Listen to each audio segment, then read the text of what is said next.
ya rabasyanda ya rabasyakanda kanda ya rabasyanda. Oh rihabasyanda. I love you Lord, I love you Lord, I love you Lord. Tidak ada yang lain selain Engkau Yesus. Engkau satu-satunya utama dan terutama dalam hidup kami. Tidak ada yang dapat menggantikan posisi Tuhan dalam hidup kami. Engkau satu-satunya pengharapan kami, kekuatan kami. Engkau satu-satunya sumber atas setiap kehidupan kami Tuhan. Makasih Tuhan, kalau Engkau sudah pilih kami, menetapkan kami, dan bagian kami hari-hari ini, kami akan terus mengejar Tuhan dalam hidup kami Tuhan. Sampai kami semakin hari, semakin diubahkan, semakin serupa dan segambar dengan Tuhan. Makasih Bapak, terus ajar kami, bentuk kami, proses setiap hidup kami, sampai kami semakin indah di mata Tuhan, seperti tanah liat di tangan penjunan. Demikian hidup kami di dalam tangan Tuhan. Bentuk kami sesuai apa yang menjadi kehendak Tuhan dalam hidup kami. Terima kasih Bapa. Segala pujian, segala apa yang boleh kami naikkan, penyembahan kami, biar itu menjadi dupa dan harum dan menyenangkan hati Tuhan. Ini saatnya Kau berfirman buat setiap kami. Taburnya firman itu Tuhan tumbuh subur dalam setiap hati kami, pribadi lepas pribadi. Tidak ada firman Tuhan yang terbuang percuma. Setiap firman jatuh di tanah yang subur, akan berakar, bertumbuh, dan berbuah-buah lebat atas setiap hidup kami. Sehingga setiap hari hidup kami mengalami progres pertumbuhan rohani kami yang baik Tuhan. Urapi kami, berikan kami telinga seorang pendengar Tuhan. Bukan hanya kami mendengar, tapi kami mau melakukan dalam setiap kehidupan kami. Urapi hamba-Mu yang gak ada apa-apanya ini Tuhan. Pakai mulut hamba untuk menyampaikan apa yang menjadi isi hati Tuhan, pesan Tuhan boleh sampaikan. Tuhan, kami minta Roh Kudus Kau ambil alih pemberitaan firman Tuhan.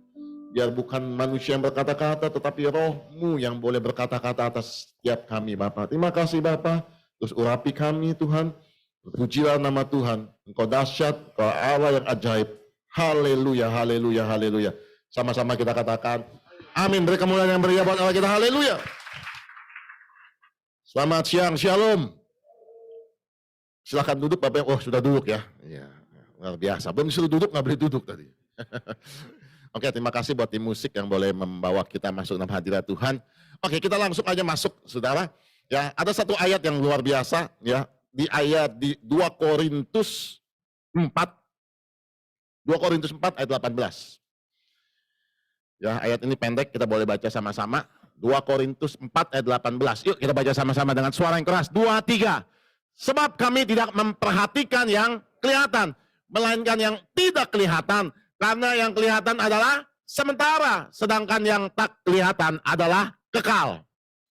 Saudara, di sini firman Tuhan mengajarkan kepada kita bahwa Paulus mengajarkan bahwa dia tidak memperhatikan yang kelihatan, ya, melainkan yang tidak kelihatan. Karena yang kelihatan itu biasanya bersifat sementara, tetapi yang tidak kelihatan itu bersifat kekal. Karena kita menuju kepada kekekalan, kita artinya harus memperhatikan yang tidak kelihatan. Saya tanya dulu, biasanya yang kelihatan itu di depan apa di belakang? Depan ya, yang kelihatan ya. Yang nggak kelihatan itu di belakang atau di dalam. Nah, di dalam kehidupan itu kita ya selalu ada unsur mana yang di depan, mana yang menjadi inti. Ya, makanan juga begitu. Ya, ada bungkusnya, ada makanannya. Saya nggak bilang yang di luar itu nggak penting. Tubuh, jiwa, dan roh. Intinya di roh. Saya nggak bilang kita tubuh nggak penting jadi nggak harus dirawat. Tubuh nggak penting sehingga nggak dandan, nggak. Ya, penting. Tetapi yang lebih penting, yang lebih utama, yang harus menjadi perhatian kita itu yang di dalam. Ya, jadi ada bagian tadi saya katakan di ruang di tabernakel Musa, di bait Allah Musa itu ada pekarangan, ada ruang kudus, ada ruang maha kudus. Pekarangan penting Karena akses untuk orang masuk ke dalam ruang kudus dan ruang maha kudus. Pekarangan itu penting karena di situ ada kolam pembasuhan dan korban pembakaran di situ. Tetapi bukan artinya bukan artinya di luar itu yang harus kita perhatikan. Semua adalah yang penting, core-nya, intinya itu ada yang di dalam. Contoh lagi gampang, apa kabel listrik, ya kan? Ada yang di luar. Ya, ada lapisan lagi di tengahnya. Dan baru tembaganya, itu yang menghantarkan listrik. Itu powernya ada di situ. Ya. Jadi hari ini saya hanya menekankan buat kita semua bahwa ayo mulai perhatikan apa yang ada di dalam. Semua unsur ada bagian-bagian di dalamnya. Ya, jangan fokus sama apa yang ada di luar. Seringkali manusia terkecoh sama apa yang ada di luar. Pak, tadi saya ketemu cowok, wah ganteng, keren, wah. Tapi begitu menikah, ternyata intinya ya kehidupan si pria itu nggak benar, malas kerja, ngutang melulu, nggak takut akan Tuhan, mau makan gantengnya. Lihatin aja tuh suami, ganteng, kenyang langsung. Ya, lihat Kak. Jadi yang penting itu apa? Inti kok. Intinya. Saudara beli makanan begini ya. Wah, saya beli makanan ini. Kenapa? Makanannya nggak enak Pak. Bau misalnya lagi. Rasanya juga nggak karuan. Tapi kenapa beli banyak Bu? Bungkusnya bagus. Ada yang kayak gitu? Nggak ada ya. Ya, beli makanan bungkusnya bagus. Cuman rasanya nggak enak, dibeli juga. Nggak mungkin. Ya, yang penting itu inti, yang di dalam. Ya, karena yang di dalam itu justru itu yang mengandung sesuatu hal yang harus kita raih. Mungkin kadang-kadang kita lihat makanan itu bungkusnya nggak menarik. Ya, aduh, nggak menarik lah. Bungkusnya cuma biasa, pakai daun pisang, nggak ada tulisannya, nggak ada gambarnya. Tapi begitu dimakan, hauce San Jinping. Ya, kenapa? Itu inti namanya. Kadang-kadang kita manusia tertipu sama apa yang ada di luar. Karena itu yang kelihatan. Itu yang gampang kita nilai. Makanya nggak salah produk-produk makanan, produk-produk sesuatu ini, itu sampai ada sekolahnya untuk desain bagaimana produk itu dikemas dengan kemasan yang menarik, dengan kemasan yang bagus, dengan kemasan yang orang, oh bagus ya, sehingga orang mau beli. Nggak salah dengan itu, nggak salah dengan itu. Tapi ingat, perhatikan baik-baik. Jangan menilai sesuatu atau jangan kejar apa yang ada di luar. Ya, kejar apa yang ada di dalam esensi. Kita ini tubuh, jiwa, roh. Jangan sekedar perhatikan apa yang ada di luar tubuh kita. Sekali lagi bukannya saya bilang nggak harus dirawat. Tapi yang lebih penting itu adalah intinya. Semua yang kelihatan, saya mau katakan gini, itu adalah bungkus dan itu akan ditinggalkan semua. Tadi makanan. Saudara beli makanan, bungkusnya boleh bagus, boleh kelihatan luar biasa. Saya tanya, apakah bungkusnya dimakan? Dimakan nggak? Pak kok dimakan Pak bungkusnya? Iya bungkusnya bagus, bungkusnya menarik dimakan Bu, saya nggak ada kan. Yang dimakan tetap intinya, bungkusnya dibuang. Karena semua hal-hal yang ada di luar, itu hanya bungkus. Itu hanya yang akan mengcover intinya sebenarnya. Sama, hidup kita juga begitu manusia. Tubuh ini hanya mengcover yang ada di dalam. Waktu semua nanti akan mati, tubuh ini akan binasa. Tubuh, darah, dan daging dikatakan tidak mendapat bagian dalam kerajaan surga. Artinya ini bungkusnya aja. Yang masuk ke kekekalan, itu yang tidak kelihatan, yaitu roh kita. Perhatikan apa yang ada di dalam yang nggak kelihatan itu. Jangan terkecoh. Kadang-kadang kemarin kita suka sharing, orang berkata gini, Pak, kenapa ya? Kayaknya itu orang Kristen sungguh-sungguh. Ya rajin, wah pokoknya top deh. Ya hidup benar segala macam. Tapi kok kehidupannya kelihatannya biasa-biasa.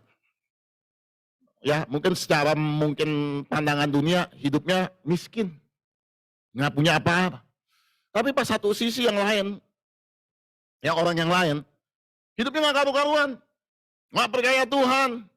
mabuk, judi, tapi hidupnya kok kaya ya, kan gitu kan.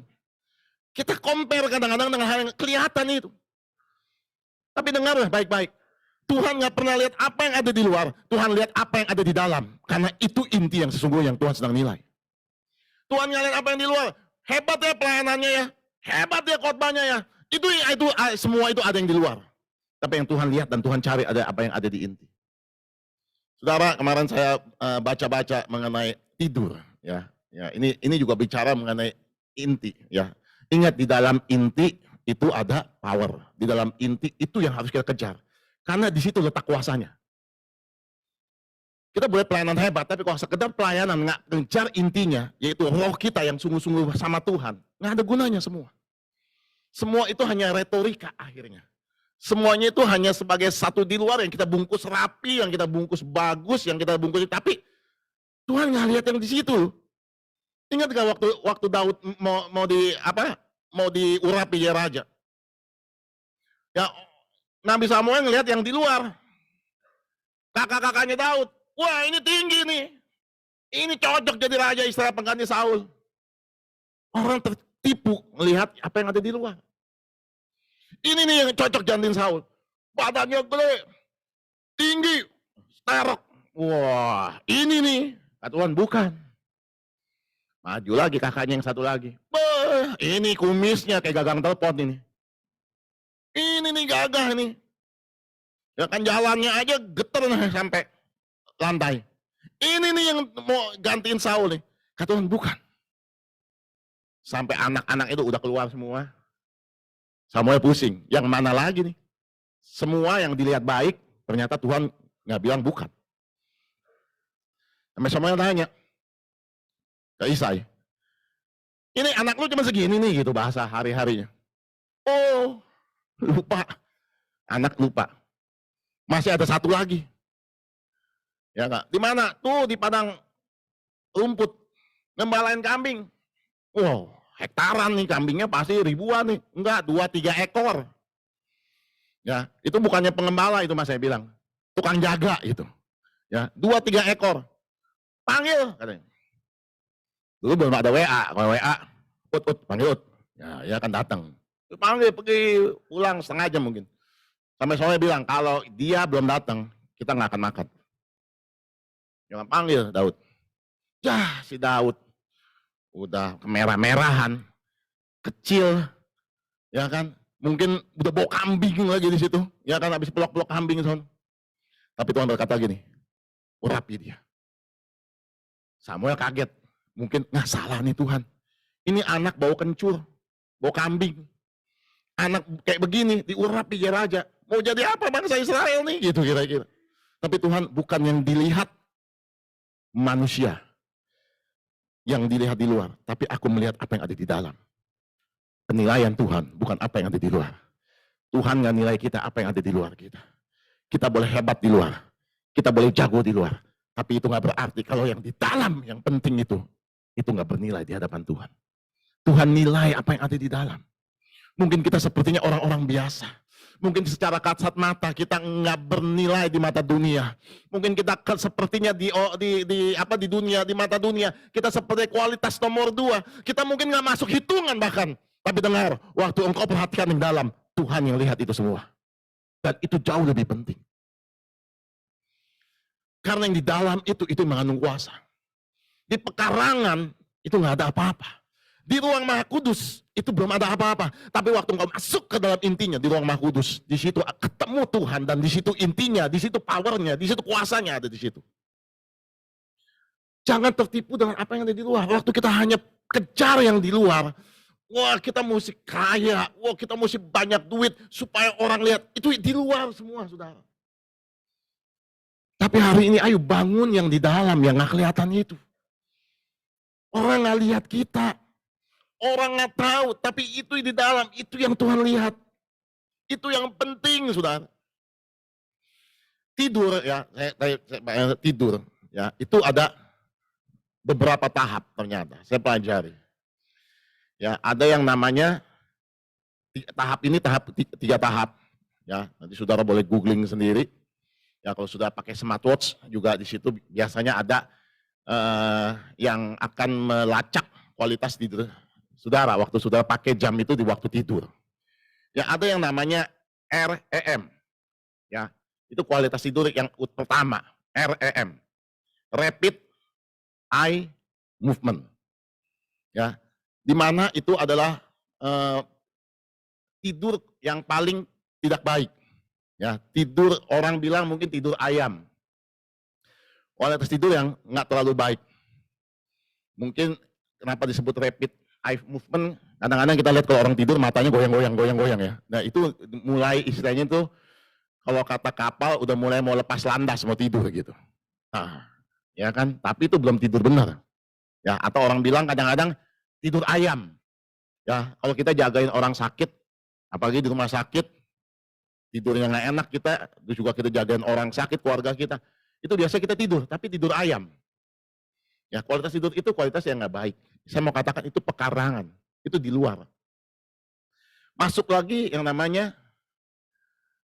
light sleep. Ya, nah itu udah mulai proses tidur, nyenyak. Ya, tidur lah, saya nggak bilang tidur nyenyak.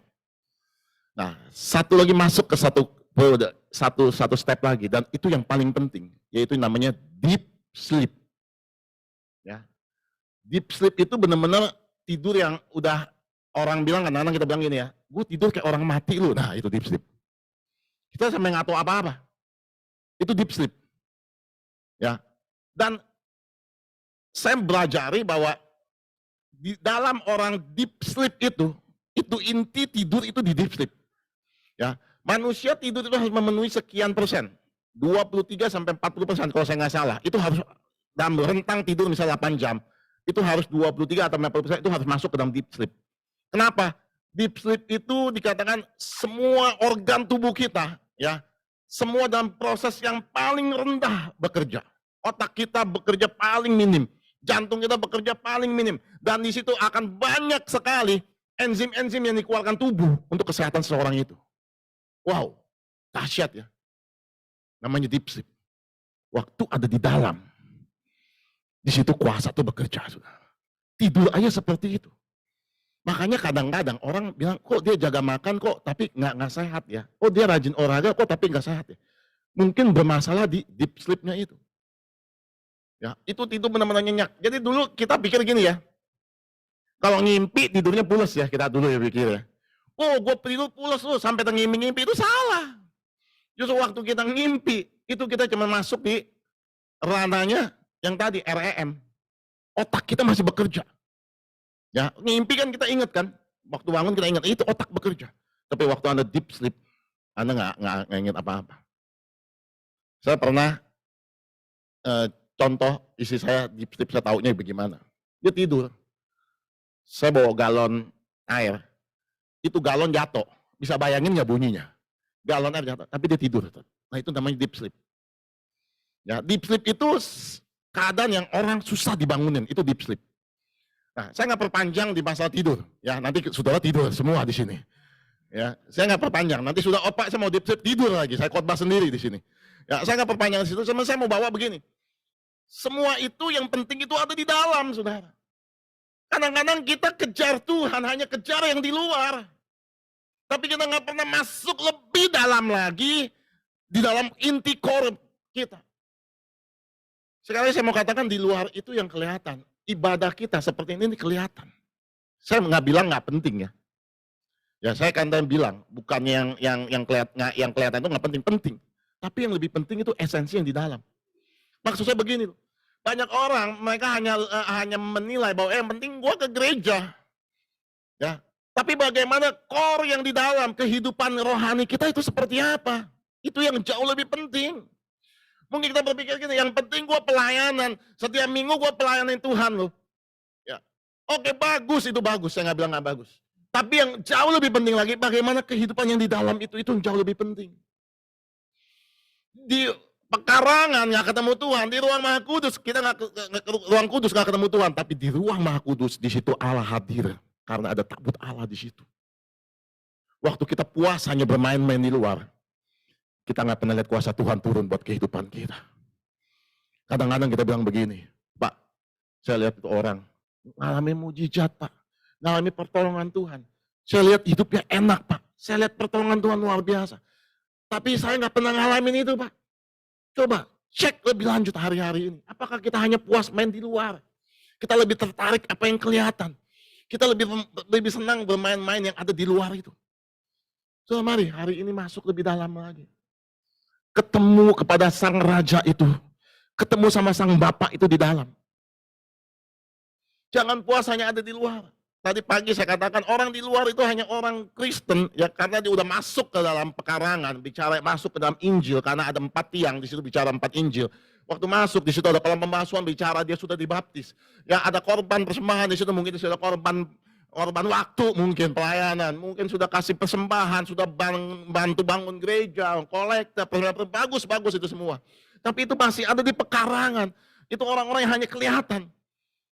Ingat baik-baik, perhatikan baik-baik. Yang ada di luar, ya, yang ada di luar yang kebanyakan itu biasanya jauh lebih banyak secara jumlah. Semakin masuk ke dalam, semakin sedikit. Kejar yang sedikit itu, saudara. Apa orang-orang juga begitu, Pak? Orang-orang juga di gereja nipu, Pak. Orang-orang di gereja juga masih lakukan hal seperti itu. Seringkali kita bandingkan dengan orang-orang di luar. Ingat, mereka yang di luar itu ada orang kebanyakan. Kita nggak bisa bandingkan barometerkan dengan orang-orang yang ada di luar sana. Kita harus bandingkan orang yang ada di dalam di sana. Karena itu intinya di situ, saudara. Waktu kita hanya main di luar, kita hanya membandingkan orang di luar. Hidup kita nggak hidup masuk ke dalam, ke inti yang sesungguhnya, saudara. Cari Tuhan, kejar Tuhan. Itu inti yang sesungguhnya di dalam kekristenan. Paulus berkata, ini nggak yang kelihatan. Ini akan ditinggalkan. Tubuh ini nggak dapat bagian. Waktu kita nanti mati, tubuh ini ditanam, dikubur. 2 tahun dibuka, tengkorak adanya. Semua kita jadi tengkorak. Kenapa? Karena itu di luar. Tapi ingat intinya, roh. Makanya waktu kita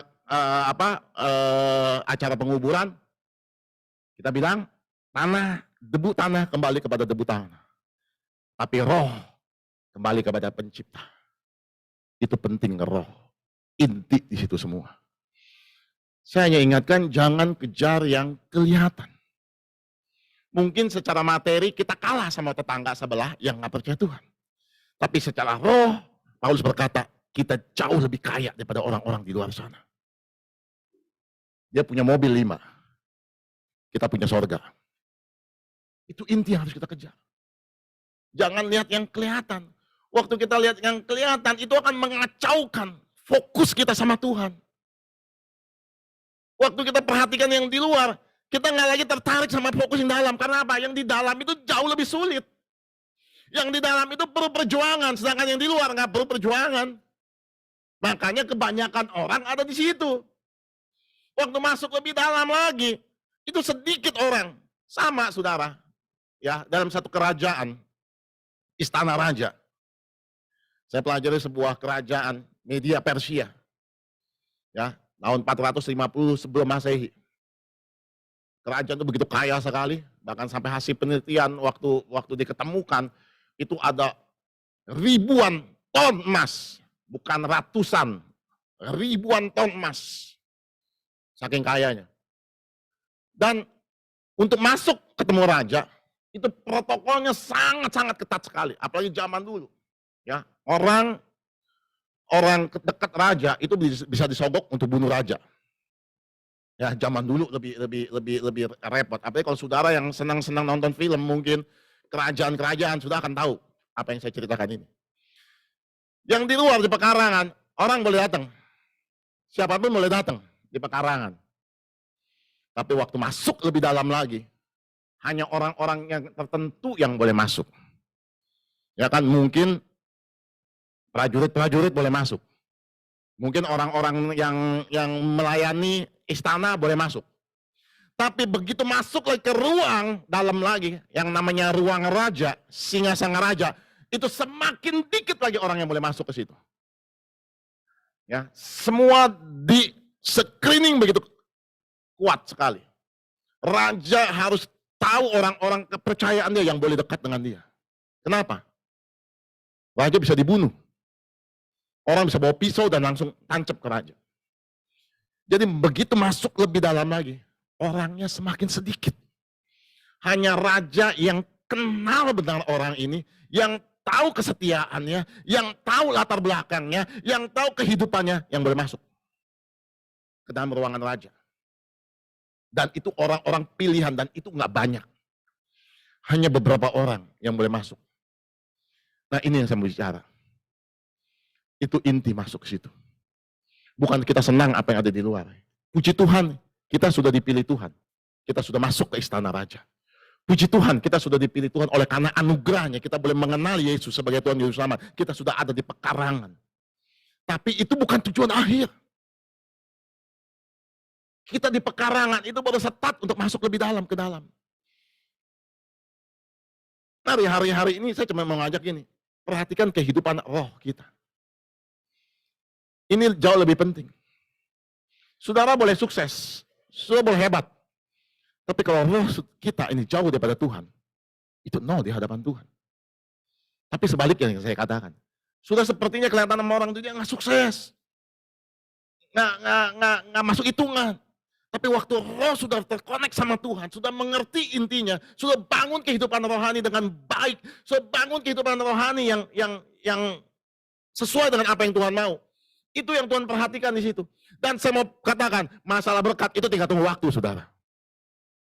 Jangan kejar yang di luar. Kita kan selalu kejar orang di sana. Kejar apa? Tangannya Tuhan. Apa yang Tuhan bisa berikan? Kita kejar tangannya Tuhan.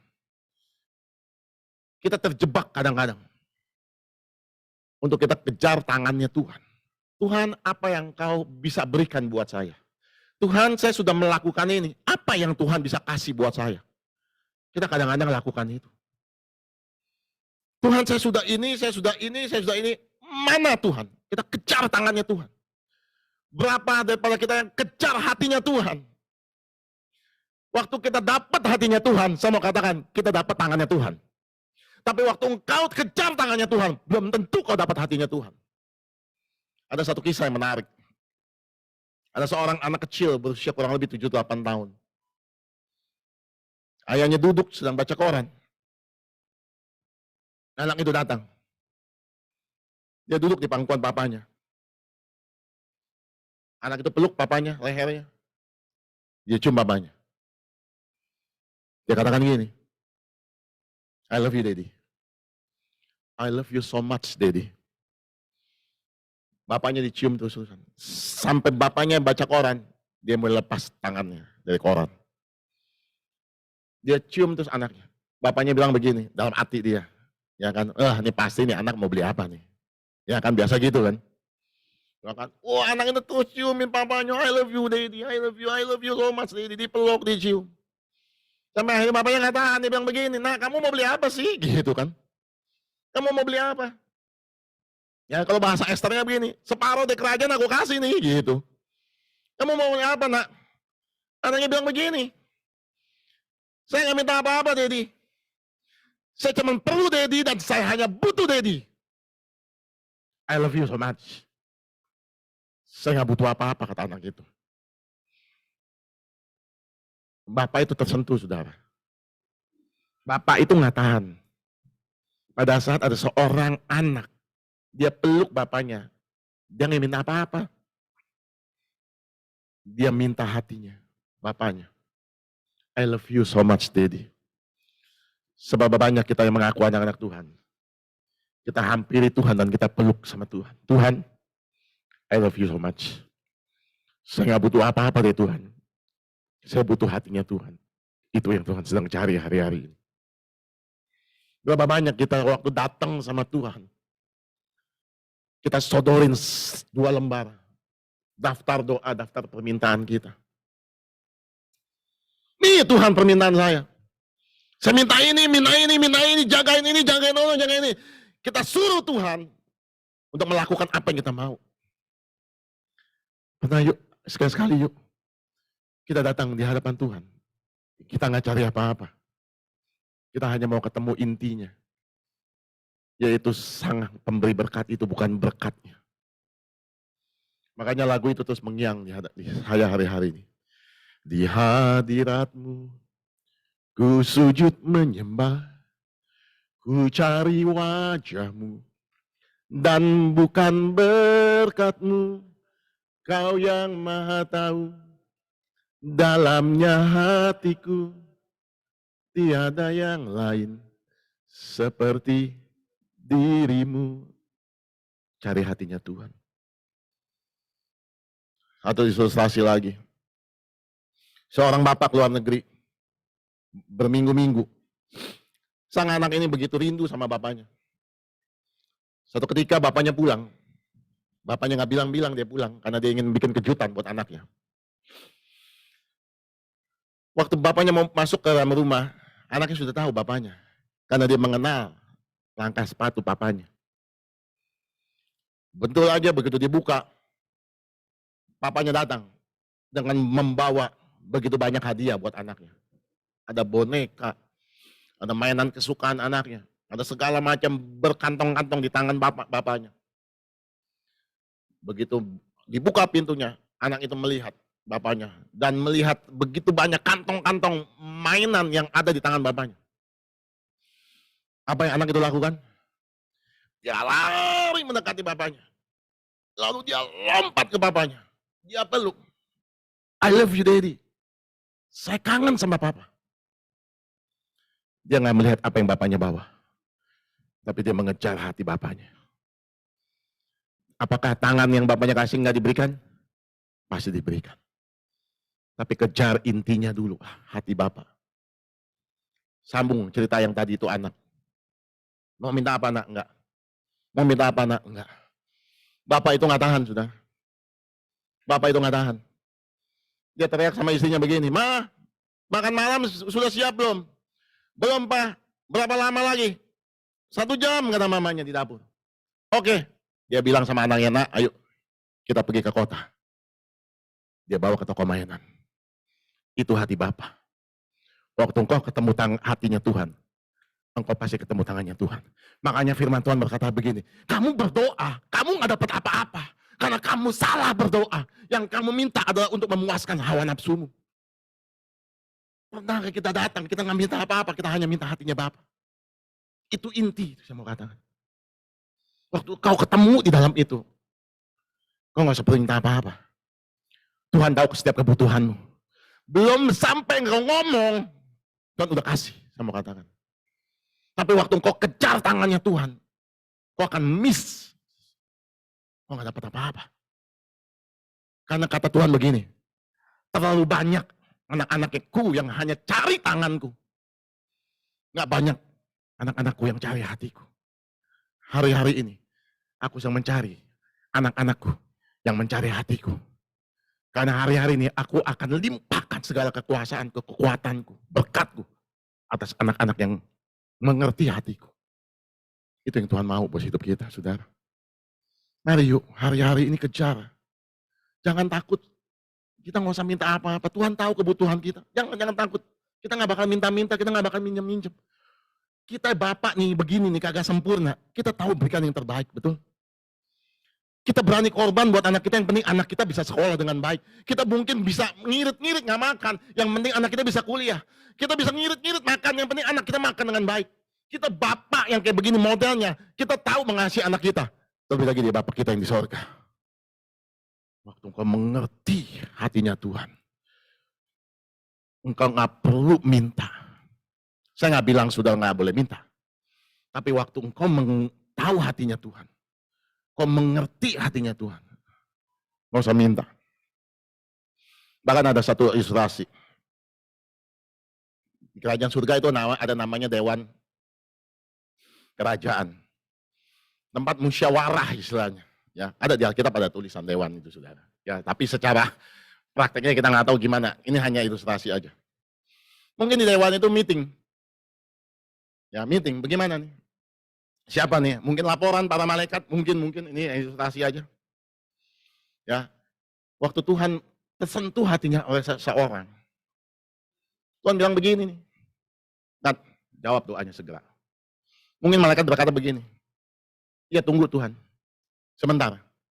Tuhan bisa berkata begini. Aku katakan sekarang. Dia Tuhan kita. Dia nggak pernah menunda-nunda jawaban doa kepada orang yang tahu hatinya Tuhan. Saudara.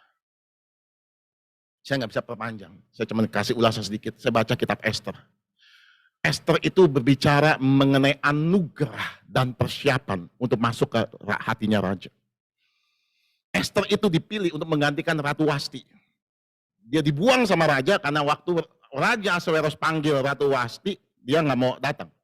Lalu dipilihlah sayembara untuk pilih ratu ngegantiin si Ratu Wasti ini.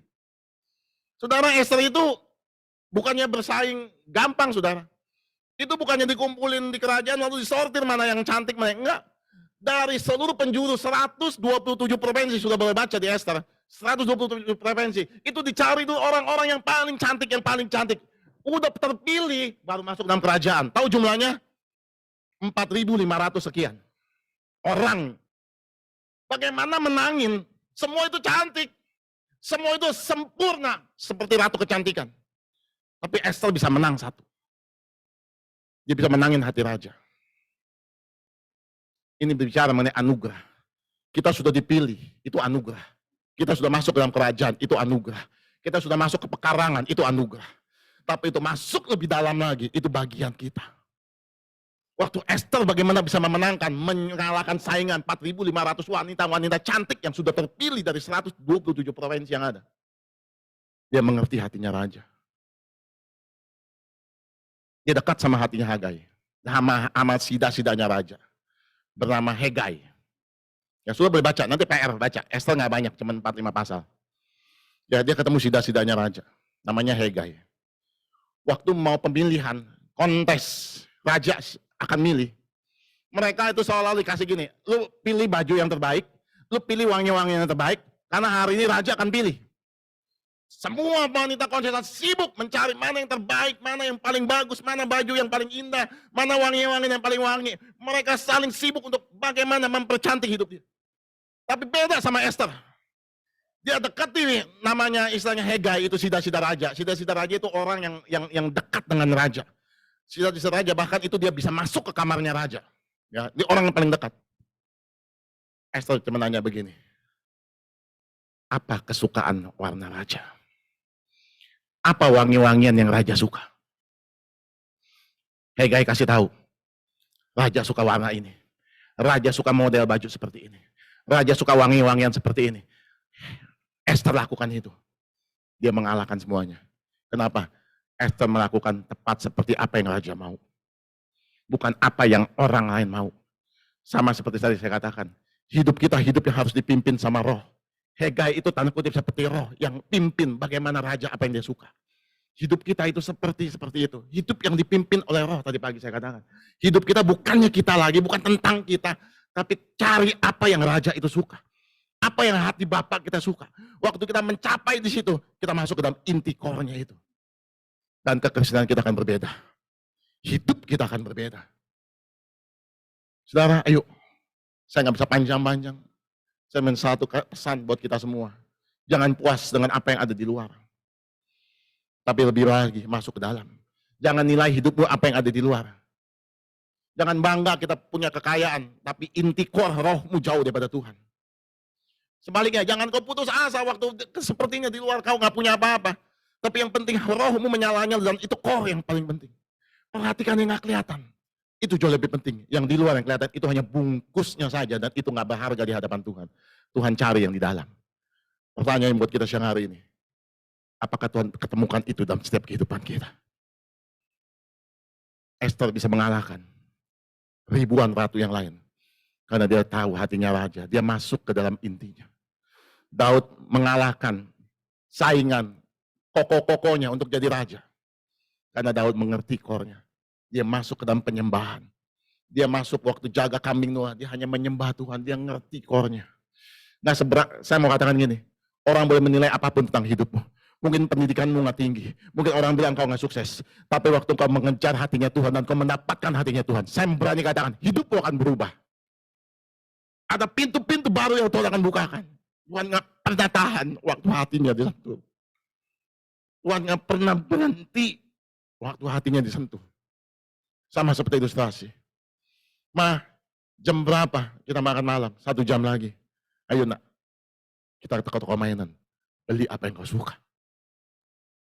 Waktu Tuhan, kita dapat hatinya Tuhan. Hidupmu nggak akan sama lagi.